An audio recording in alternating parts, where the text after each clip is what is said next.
Um, yeah, so I guess I'll introduce myself a little bit more. Jeff did an awesome job, but just so you know who I am and where I'm coming from a little bit, as Jeff said, I am involved with the D School at Stanford. I was a student there back in the day, and then was a lecturer and taught there, and then have been on it basically since I left lecturing for my full year there. I have been coaching this course called Design for Extreme Affordability, which is all about design and engineering in the developing world. Essentially, design for the other 90% is sort of the tagline of the course.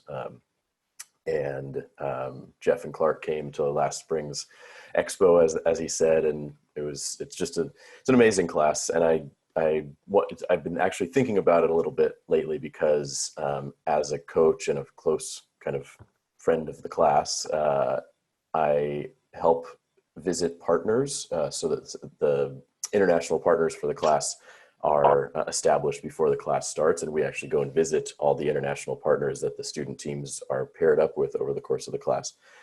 And we actually visit them in November, December each year.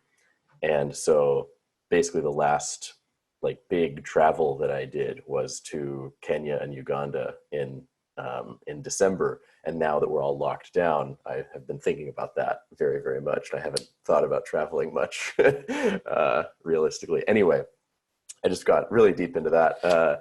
Yeah, well, the only plug I'll put in is follow Taylor's Instagram feed in January. You'll get a free trip around the world. Yeah, for sure. But yeah, so I'm really excited to be here. As Jeff said, I've kind of put my effort right now over the last few weeks into, a big part of my practice at my company, Lightshed, is around collaboration design. So rather than just getting a bunch of smart people in the same room and pressing go and kind of saying, okay, great, go do the work. What if we were to bring more intention to the design of the team and the design of the collaboration? So how we work together, how does information flow? How do we want to meet? How do we want to set deadlines? How do we want to speak to each other? How do we want to give feedback to each other? All the things that comprise human interaction in collaboration. What if we just take a moment to actually think about that? And so over the last couple months, I've had to rethink the format of that as well as the focus of that. And so I've developed this field guide to remote collaboration design. But before I talk more about that, I kind of want to talk about more of the motivation in context and kind of talk about the 4 points that Jeff mentioned. So the first real one is that the nature of work is changing. And yes, it has been made more salient by the current situation of the world. And so I think like everyone is sort of prototyping remote work right now and distributed work right now, even if it was still something that was happening in the world before this. A lot of people were already doing it. A lot of people were already experiencing it. And now we're all experiencing it. And so with that change in sort of the fundamental nature of work, with the disruption of to our work, as it were, teams need a structured way to design that suddenly remote collaboration. And that's point number one. I mean, fundamentally, like, I think it's just important to make the point that that in order to operate as efficiently as possible and effectively as possible, teams do need a way they need space, they need time, they need structure to have the conversations that are going to set up their collaboration for success. And from what I've found, and a strong hypothesis that much of my work is based on, for kind of point number two, I'm kind of going to move through my points quickly because I would love to actually guide you all through a quick version of this. Is that That's okay, awesome. Jeff? That's totally awesome. We've got a community of doers here. So okay, I that's love what I it. figured. Set us up and then put us to work. Okay, awesome. So the strong hypothesis that a lot of my work is based on is the second point based on the first, which is we can use the same process that we use to develop breakthrough products and services to design our work together. And that process is design thinking. It is the method that we use for human-centered design combined with rapid prototyping and testing. And so, well, actually, I was about to say sort of point number 3, which is a big motivation specifically for me wanting to create this field guide that I'm going to sort of share with you, sort of walk you through a micro version of today, was an observation about what's out there online right now. So there are a ton of lists of tips and tricks for making remote work better, which is awesome. And I have shared at least one of those with the world, if not more. And at the same time, what I noticed myself, and a sort of question I had, and then that was validated by some conversations I had with friends who are actually like leading teams right now and inside companies who are trying to figure this out, was that some of these lists didn't really feel relevant to them. They just felt like a laundry list of a bunch of things you can try. And I started to worry kind of as a designer, 2 things. One, are these are these solutions without well-defined problems? And have we talked about what problem we're actually trying to solve before we just throw out a bunch of solutions? And I think it's really important for us as individuals, as leaders, and of course as teams, to identify what's really going wrong and what's not working as well as it could be before we start applying all these solutions. And then secondly, as a designer, it related to that, I became concerned that some folks without context and without experience in remote work yet would see these lists as checklists as opposed to menus, and would see them as, okay, we need to do all of these things. Let's implement all of these things on our team that's already stressed, already overwhelmed, already a little bit overburdened by all the things they're trying to handle. Now I'm going to go through this list of the 12 best practices for remote work, and we're going to make sure we do them all because that's how we're going to be successful. And it's just sort of a blanket solution. And again, I use the term, seeing it as a checklist, assuming that they need to do everything on it as opposed to a menu, choosing what looks good to you and what is going to satiate your hunger in this moment. And so I wanted to design an experience in the form of a PDF accompanied by brief facilitation videos that would help teams have conversations about the needs that they're really having, the pain points that they're really experiencing, and then move those into well-framed problems so that then they can generate a lot of great solutions and then prototype and test them and see it as an experimentation to say, okay, let's implement this one that we think is going to solve this problem. And then let's check in on it a week or 2 later to make sure it's actually going well and not just creating another problem, which could be as simple as stress. And so point number 4 is sort of the point 0 that I brought up earlier, which was that I developed this field guide, this experience, this sort of facilitator's guide almost for team leaders to work through these conversations with their team and focus their teams on developing tangible solutions to improving how they work together. And so those were that's sort of the chronological thought process behind what I'm doing. And I would really love to guide you all through a bit of what that looks like. But I'll pause there in case Jeff has any course corrections. No, I think you're doing great. You did a great job. You set us up in less than 10 minutes, which is awesome. There's no questions in the chat. Okay. So let's figure out how to move folks in through the experience. And again, if you have questions, drop them in the chat, and then there'll be plenty of time for yes and okay. After Taylor's I love it. Guided. Yeah, and I'm going to make this relatively quick as well, because I think, as a side note, one of my big beliefs about the design thinking process, the innovation process, is that you can't try too hard. You can't think too hard. I think a lot of it just comes down to doing quick, simple things. And so I'll share, if you haven't already seen it out there, I'll share a link to the field guide. But I don't want to show it to you right now intentionally, because I don't want you to overthink it, because it's a much heavier duty than what I'm going to guide you through today.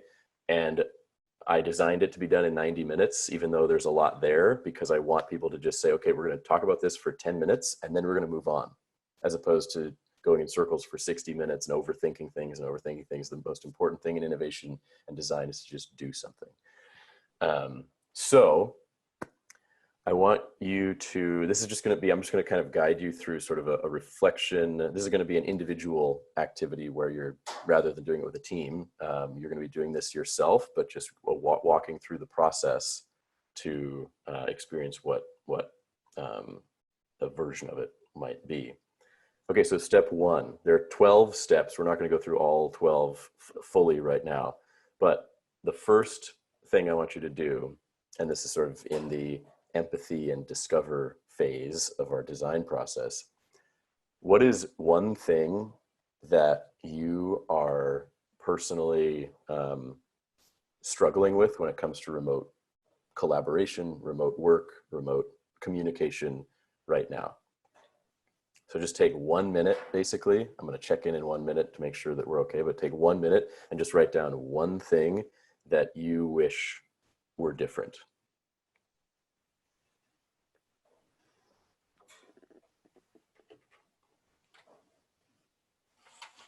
You can consider factors like alignment, autonomy, motivation, communication, stress.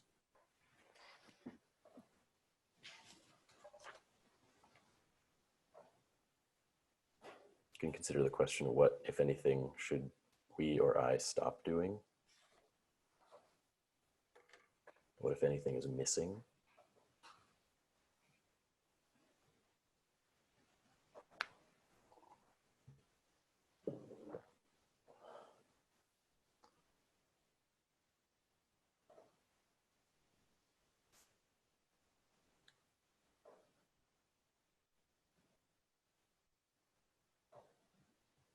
Okay, take 10 more seconds. Think about that one thing that you, a problem you're having, the thing you'd like to change.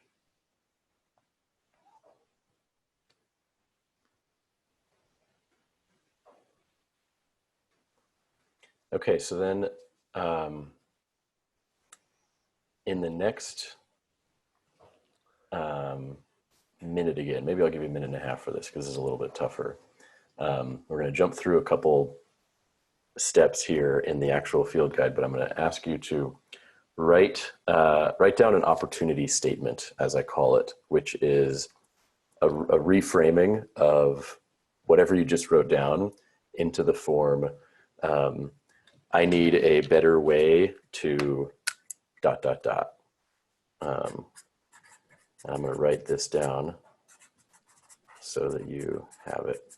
And should this be related to number one, Taylor, or? Yes, exactly. Okay. So it's basically a reframing of whatever you just wrote down so that we all are framing it sort of in the same way that will be really helpful for us. So I need a better way to, and you can remove the word better if you want, if you just need a way to do something, if you don't currently have a way, or feel free to replace better with something more specific to what you need. I need a faster way. I need a less distracting way. So just take a minute and rewrite whatever problem or need that you just wrote down into this form.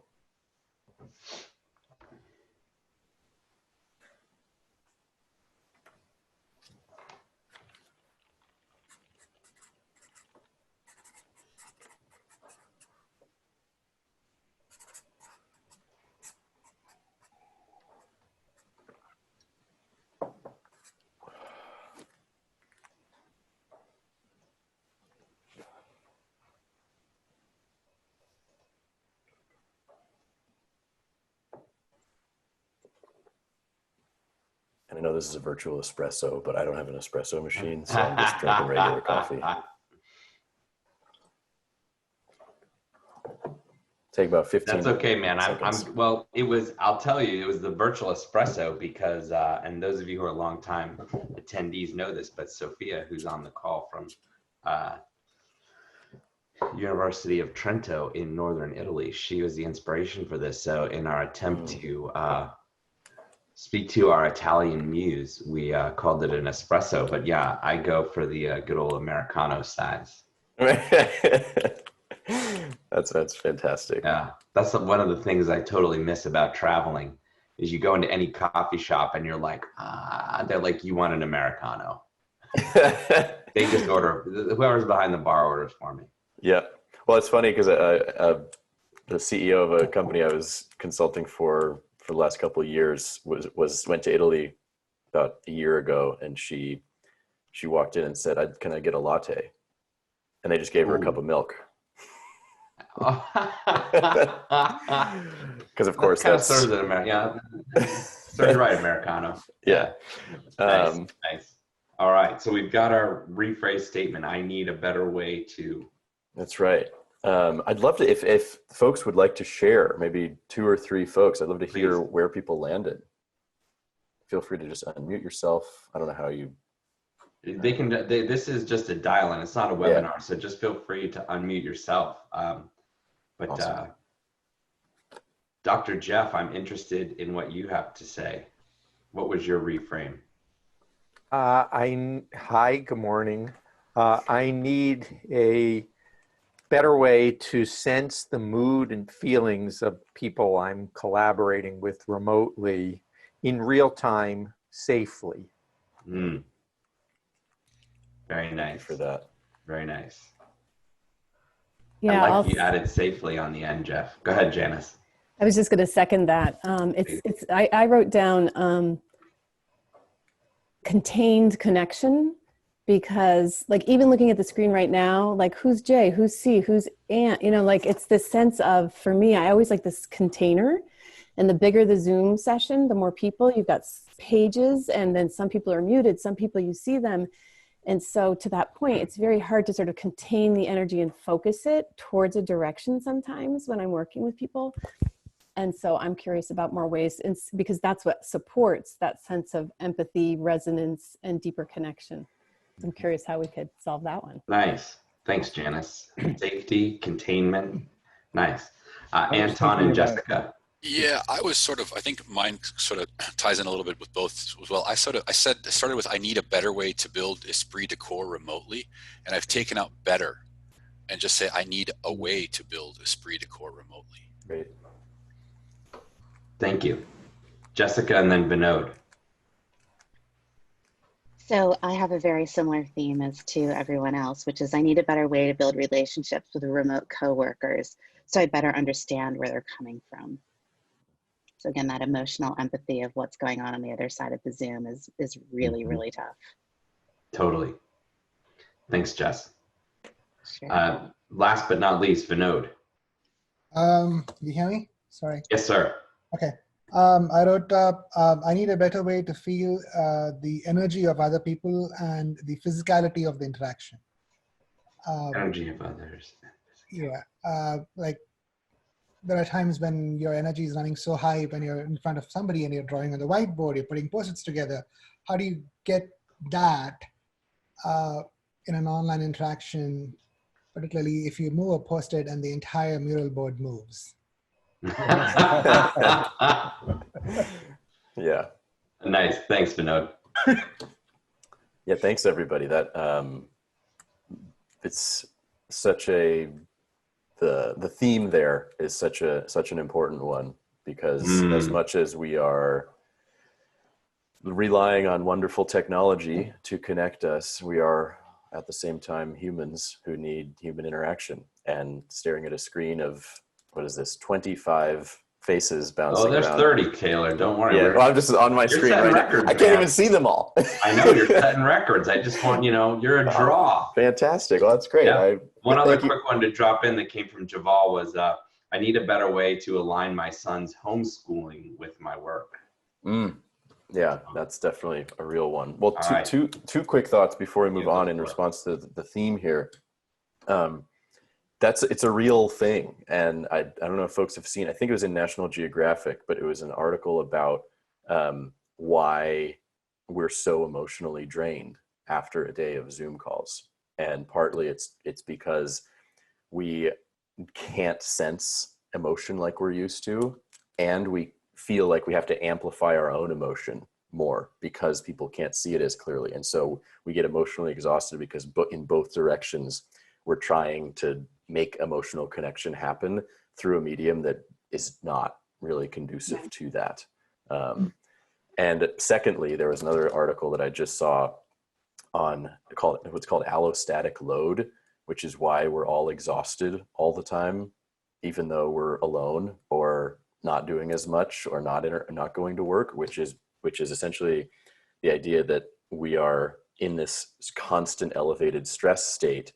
And not just because there's a pandemic going on, but because when we're alone, when we're socially isolated, like the clinical underlying of that is partly that we are pack animals. And when we're not with our pack, we feel more threatened in the world. And we feel like we have to be more on guard.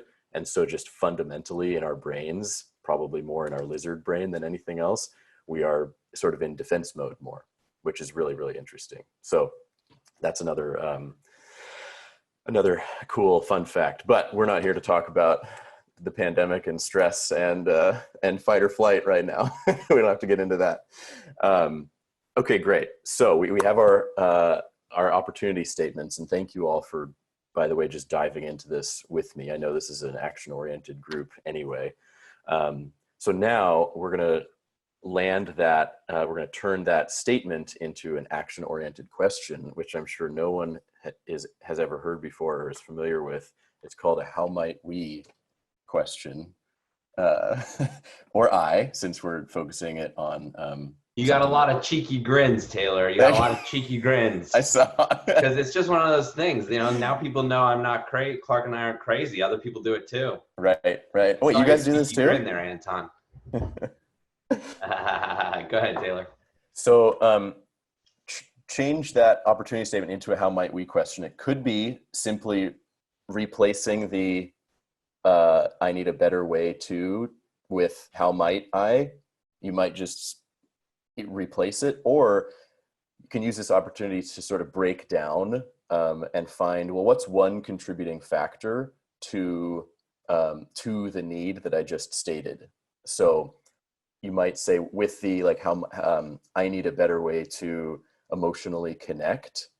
You might break that down in how might I see my colleagues more frequently, or you might break it down into how might I understand their emotional state more regularly, meaning like maybe just include check-ins in our conversations. Now I'm getting into solution space, but just to illustrate.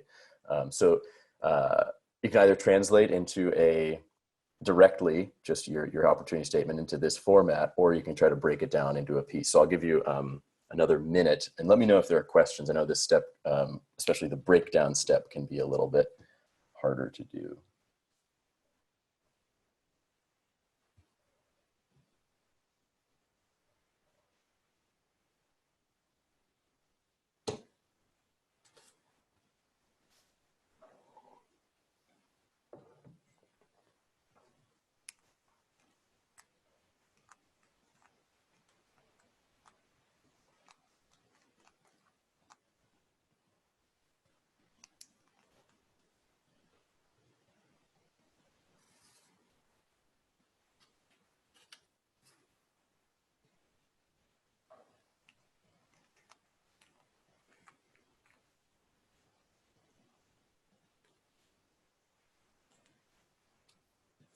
And when you're ready, just look up at the screen.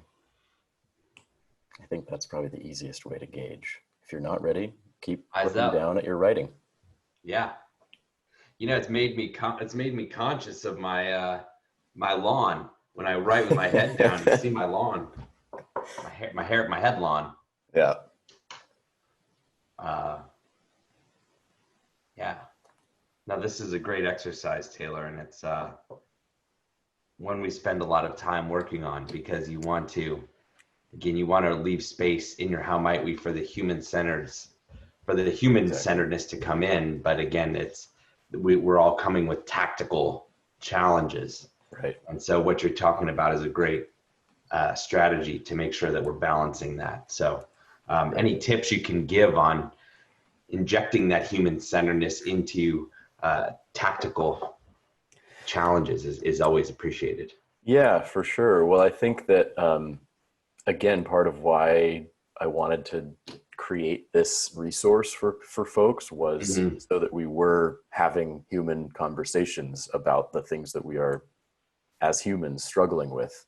And, you know, at part in part of the, let's see, where is it? In the discovery phase, I emphasize both in the PDF version and in the videos, nothing is too small to talk about, and there's like no judgment on anything. If one person says we need a better way to, you know, visualize our work progress and milestones, and the other person says I need a better way to make sure like my kids eat during the day while I'm on 17 straight hours of Zoom calls, like those two things are both influencing the team's ability to get where they want to go. So they both need to be talked about, and those are both real human needs that two people on the team are struggling with.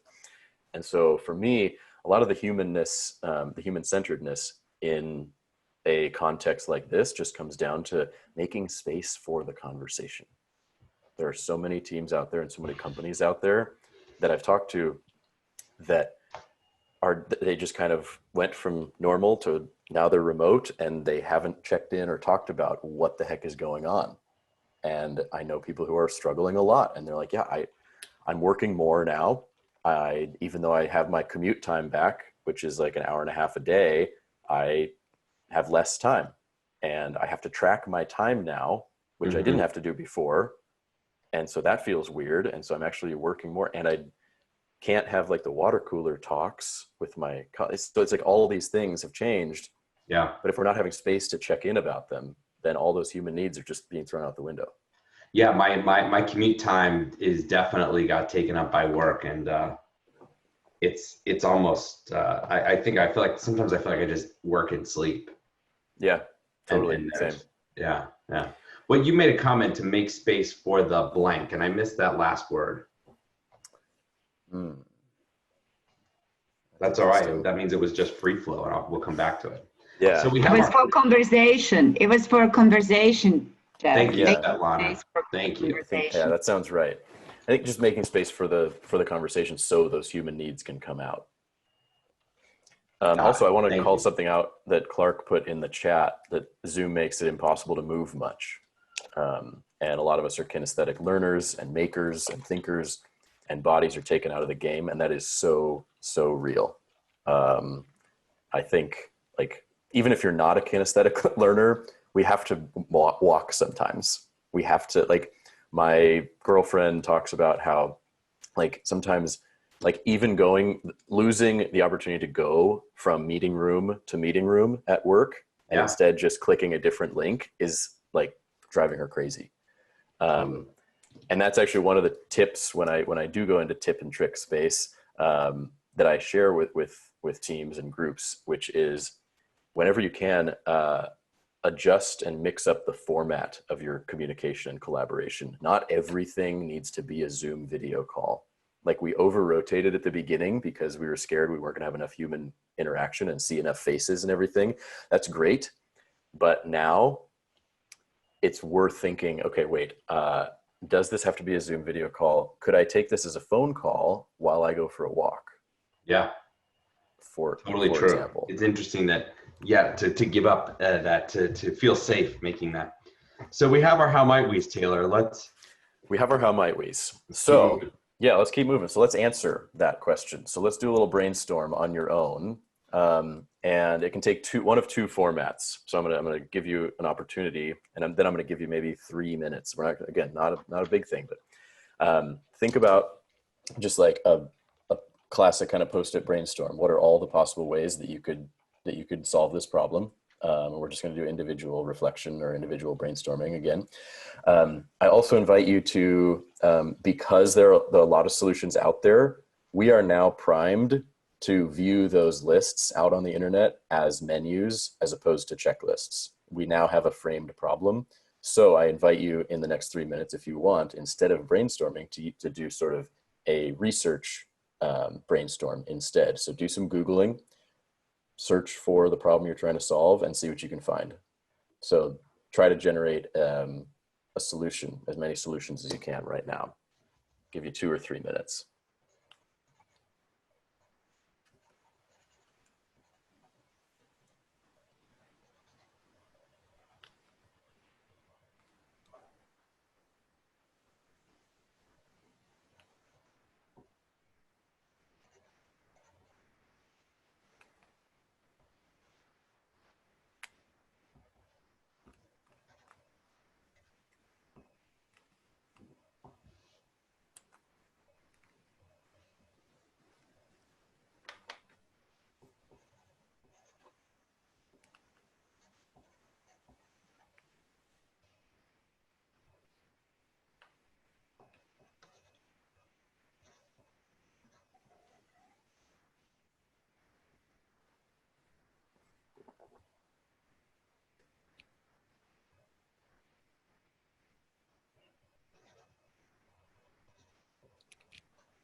Okay, we're going to take 1 more minute. I know it's not a lot of time to find solutions, but again, the most important thing is to try something. So as long as we find 1 or 2 options that we can implement in the next day or hour or week, depending on what your problem is.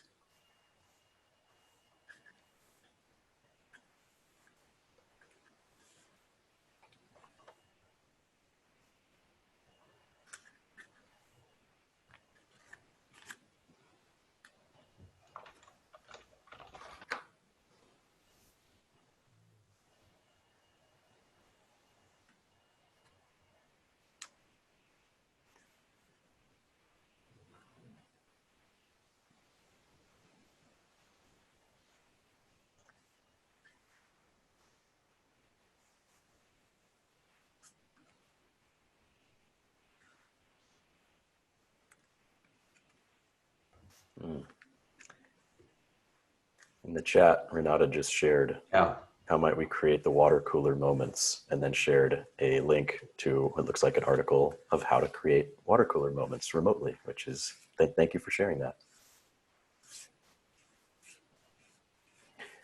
Okay, so let's pause our brainstorms here. And before we move on to the next step, I should have done this when we were talking about it a moment ago. I'd like to invite everybody to stand up and just stretch. It's been a minute. It's been 40 minutes we've been sitting here. So just like, feel free to just stand up, move the hips a little bit, take a stretch, whatever you want to do. And it's okay if you're wearing sweatpants, everyone is. All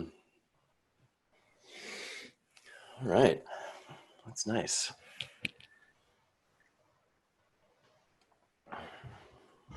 I feel different, Taylor. Like even in our classes, we put in a 10-minute stretch break every hour. But if you have an hour call, which there's probably a few meetings in there, but if you have an hour call, like you should build that stretch break in, even if it's only an hour call. So I like that. Thank you. Right. Yeah, for sure. For sure. I think it's an important piece of again, being a human and designing for humans, is we are not designed to sit still for that many hours a day. Okay, so we have at least a few solutions, possibilities. Some of you might have a bunch of solutions if you're prolific brainstormers.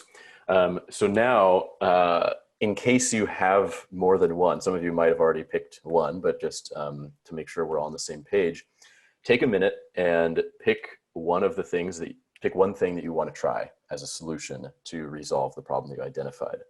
And just a few questions that might help guide you to which of them you want to pick.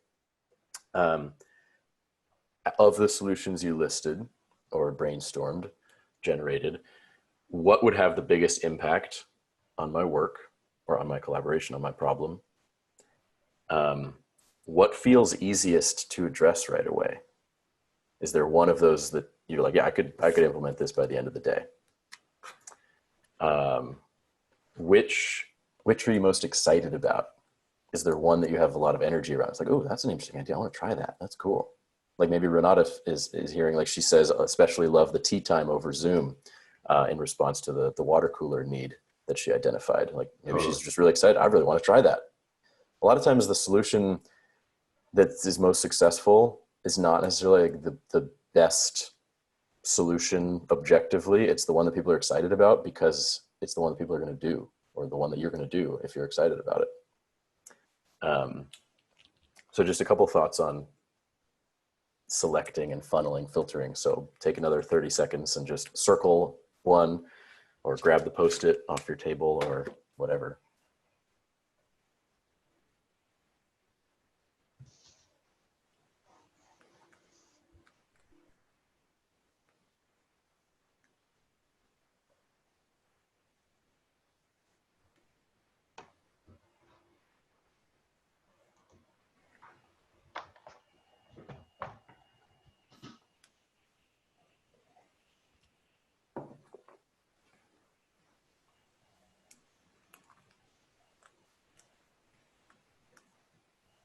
Okay, 10 more seconds on that.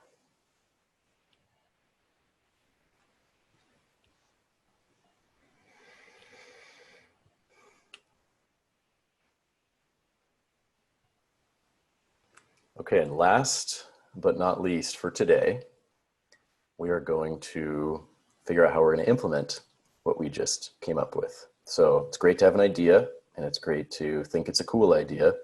It's a different thing to actually try it.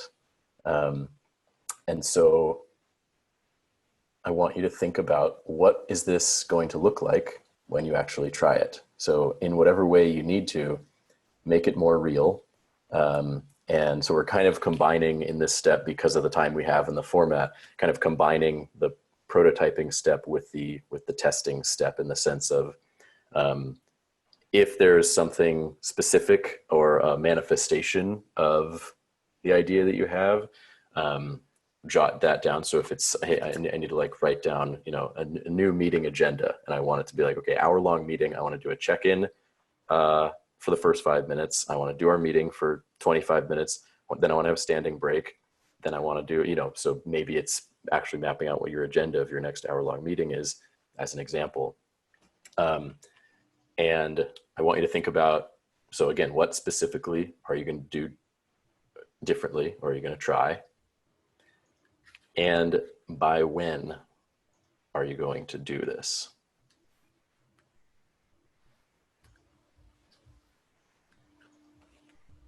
And then a bonus, if it's relevant to you, what, if any, other resources might you need to do this?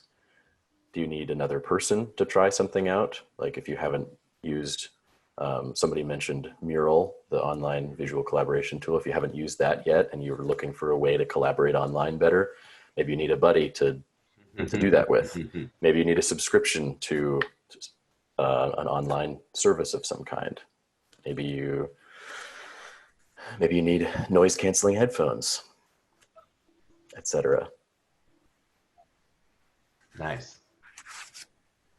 So take 30 more seconds and just think about how this is going to be incorporated into your life, and by when.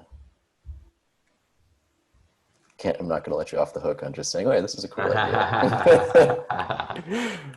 And I encourage you to, if you wrote down, you know, you're going to do it by X date, cut that in half and see if you can do that. Yeah. And if that feels okay, try cutting it in half again. quicker we try things, the more we learn, the faster we get where we want to go.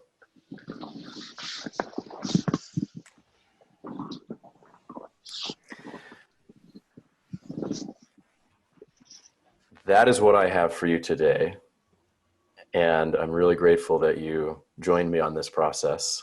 And I would love, I don't know how Jeff and Clark want to spend the next however long we have, but I would be very open and love to hear whatever, like a few, Sure. Where some folks landed and what they're going to try out. Well, Taylor, thank you so much. This is a great, exciting way to get the brain and the body going, at least on the West Coast at 7 in the morning, without the benefit of a Sophia Espresso. And I just energized. We talked a few weeks ago about the antidote to burnout isn't rest, it's fulfillment. And this little exercise, was very fulfilling because it got creativity moving and joy and fun and body all in action. So thank you. Thank you very much.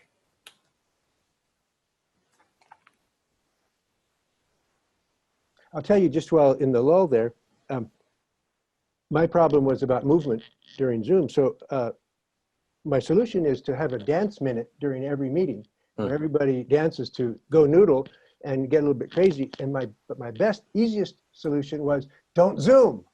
There you go, Clark. You solved it. I love that. No, I mean, seriously, what if you just said, next week I'm going to do 0 Zoom calls. I'm going to make everything different. And it might be impossible, but it's an interesting thing to just try on and say, what if that's my default? And then I make exceptions as opposed to the opposite. I had a day a few weeks ago. Jeff remembers this when I crashed and burned. I couldn't do Zoom for a day. I just shut it all down. So that was a response by default. I just burned out. But what you're explaining to us is to have a response by design, which is a much healthier way to go. Absolutely. That's probably the most articulate and concise way that I could describe what the intent behind this field guide is. Response by design rather than response by default. I love this process. Thank you for that. I have a 90-minute meeting this afternoon where I'm going to be meeting with a group that I'm mentoring that I haven't met before. It's somebody else's program. And I literally came up with the whole thing for 90 minutes because for me, it's all about being present. And the most direct way to come to the present moment is through the sense doors, sight, sound, smell, movement, kinesthetic, touch. And so I decided every 15 minutes during the 90-minute session, I'm going to have them connect with one sense door to come back to the present moment. And I also thought of Clark, the first virtual espresso I attended, I loved your check-in. I thought that was brilliant. It was super efficient because you have to be efficient. You can't do these long esoteric things with people. And so Clark, you did this, everybody take 3 breaths, which is very unifying, right? Everybody taking 3 breaths together. It's sensate, it connects body and mind. The breath is the bridge.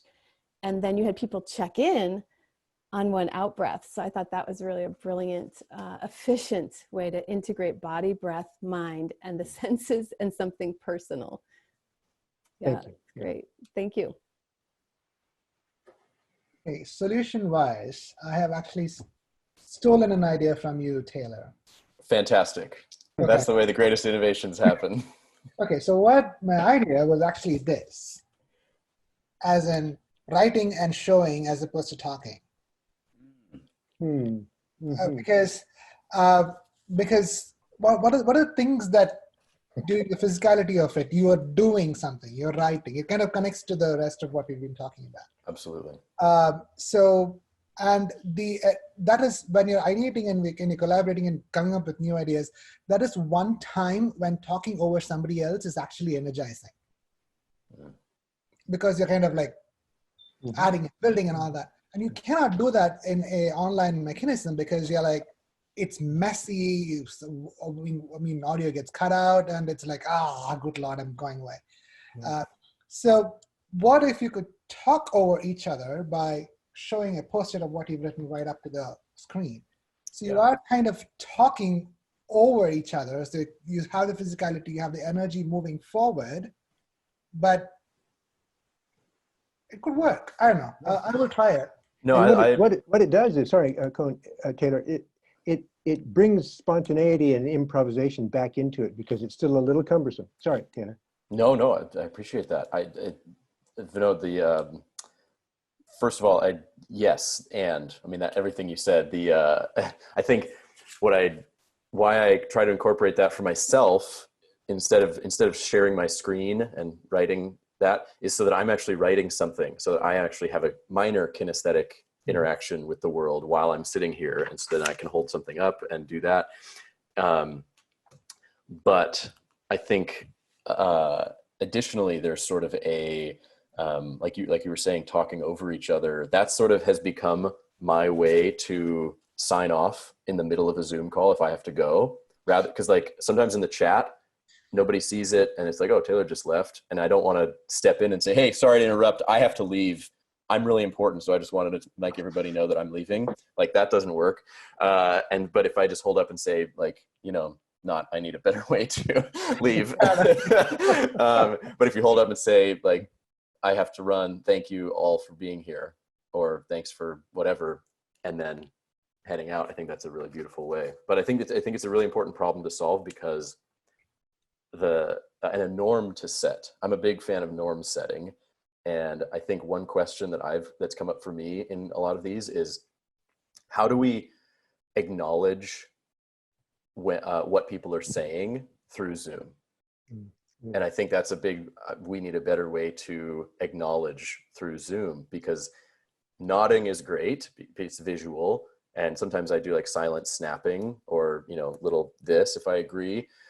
But if you say, yeah, or uh-huh, or something like that, then audio wise, sometimes Zoom then shifts to you and then it cuts out on the other person and then you miss. So like they're like setting a norm around how to make people feel acknowledged when everyone is just sitting there staring because they don't want to interrupt, because it's very different from when we're in person. Cool. But thank you for the idea. Yeah, for sure. Jeff, did you have something you want to share? Oh, I'm good. Sorry, Rachel Jeff. says brilliant, Vinod. Yes. Yeah. So audio cut out, but she's saying she's giving you those silent snaps. Oh, great. I think Jeff Cohn had something. Right. Oh, Dr. Jeff, go ahead. Dr. Jeff, gotcha. Yep. Sorry. So thinking about ways to non-verbally express yourself. So I came up with color. That, if everyone had a box of crayons or, with an agreed upon palette of what the colors would mean, then how might we be able to, use them in the moment, and just the person speaking could get a sense of what the temperature of the room is like that way. Yeah, I love that. It looked like Johan just put up a quickly sketched thumbs up too. Want to share that again? Yes. Go ahead, Johan. Nice. Conversation on colors that just came up. Hi, I'm Divya from India. I just love that because just having a box of colors, I wish I could show you guys what I have on my table. That's how it looks. And it truly just shifts it. And there's one more question that I usually ask in my group sessions is, based on what you see on your table right in front of you just now, what are you thinking about? So it helps them to kind of take their attention away from the screen and see a little more wider canvas, and just helps people kind of say, hey, okay, this is what I've been thinking about, and what kind of stuff do I have on my table? Have I kind of organized my table? So just getting them to do a little bit kinesthetic stuff right on their table, and still not kind of just go too far out, but well, it seems like we may have lost her, unless I'm the only one. No, it was dark. But that was a really, really great activity that I've seen some success with. I was in a session recently where we were actually asked to bring things from all over our house before the session, and then we did some activities with a bunch of random stuff from all over our house. in closing today's session, Taylor, I want to thank you first and foremost for bringing your work and your good spirit to us this morning, and energizing all of us with making us be creative and think and get joy from sharing that. For everyone else on the call, another thank you for keeping our espresso fully caffeinated and moving forward. These sessions have become one of the mainstays, certainly of my week, because each time we meet, we learn, we share, and we grow closer as a community. I'm quite struck as we enter, depending on where you live, month 2 or 3 of the sheltering in place, or aging in place, as I've come to call it in my own case. And it is difficult, to be sure. I'm so grateful to everyone who is in our supportive community and sharing so freely of your gifts and your insights about this time. It is the best coping strategies around to be together and to share so fully. So in closing, again, thank you, Taylor, so much. And thank you all for joining us, and look forward to seeing you next week. Be well, be safe, and breathe deeply.